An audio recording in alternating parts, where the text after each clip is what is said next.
So starting at the front of the bike, you can see we've adopted a bayonet style system, and this for a couple of different reasons. Of course, aerodynamics is at the root of everything we do, and without going into too much detail, it's significantly faster to be able to shape the front of the airfoil section freely without it being constrained by the bearing. Moving up to the handlebar system, which again is quite distinctive, you can see that we've enabled the airflow to pass through the stem and across the top tube, energizing that entrained area between the rider's elbows, as well as pushing the UCI rules to the absolute maximum. We've maintained a 3-to-1 profile on the handlebar because, again, the UCI rules require that tilt still at this point. And you see the mounts for the bar actually come in here. And one of the coolest features of this bar is the adjustability features. In this case, you can add 2.5 millimeters of spacers under here, up to 3 centimeters of spacers under here, and you can also rotate the bar up to 5 degrees off the neutral axis.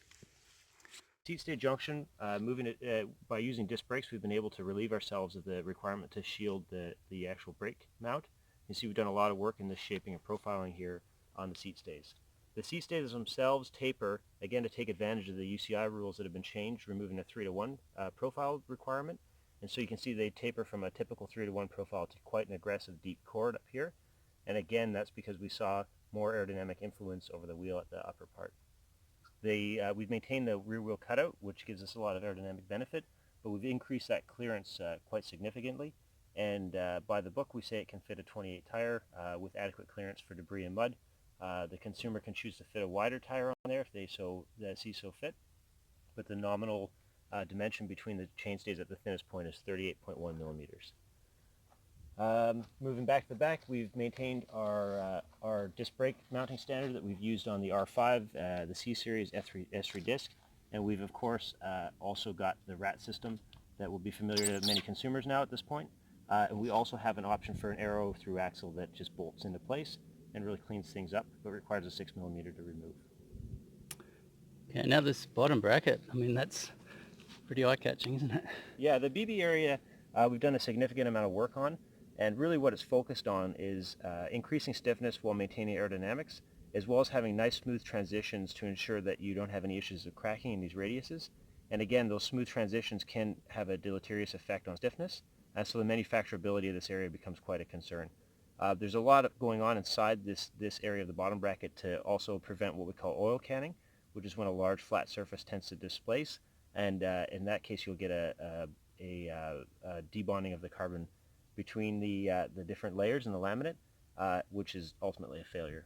Okay.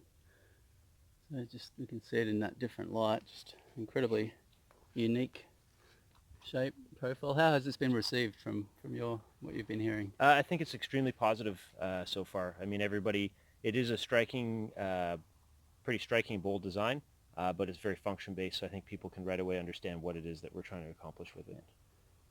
Amazing. Okay. And performance-wise, what are you hearing? What are people saying? It's outstanding. I mean, in the wind tunnel, as well as actually in riding, we've received nothing but praise and positive feedback. In the wind tunnel, it is by a significant margin our fastest bike that we've ever tested for a road bike. Okay. You've been involved with a lot of models, I don't know how many.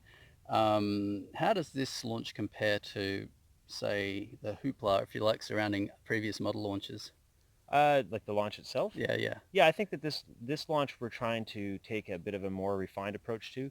This is a product of, again, of that experience over many years. And for Phil and I think it represents the accumulation of that maturity that we've brought to the brand.